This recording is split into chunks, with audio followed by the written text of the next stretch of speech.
আজকে বাসায় সজনে পাতা রান্না করছি। এই পাতাকে সুপার ফুডও বলা হয়, কারণ সজনে পাতা শরীরের জন্য অনেক বেশি উপকারী। পাতাগুলোকে আমি যতটা পারি কুচি করে কেটে ধুয়ে নিয়েছি।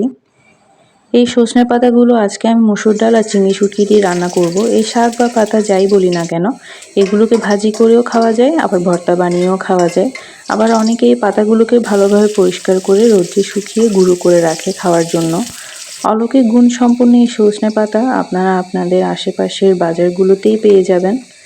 আমি এখানে তেলে রসুন থেতো করে দিয়ে ভালোভাবে ভেজে নিয়েছি। এরপর কাঁচামরিচ, হলুদের গুঁড়ি, মরিচের গুঁড়ি, মশলার গুঁড়ি, সামান্য আদা বাটা, পরিমাণ মতো লবণ আর চিংড়ি শুটকিগুলো দিয়ে ভালোভাবে কষিয়ে নিচ্ছি।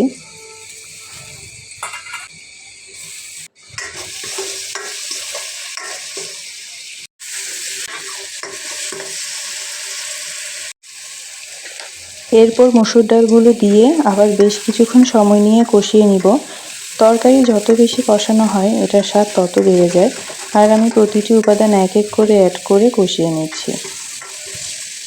এবার সজনে পাতাগুলো দিয়ে বেশ কিছুক্ষণ নেড়েচেড়ে পরিমাণ মতো গরম পানি অ্যাড করে নেব। আপনারা যারা এইভাবে সজনে শাক রান্না এখনও খাননি, তারা একবার এই উপায়ে রান্না করে দেখতে পারেন। খেতে কিন্তু অনেক দারুণ হয়।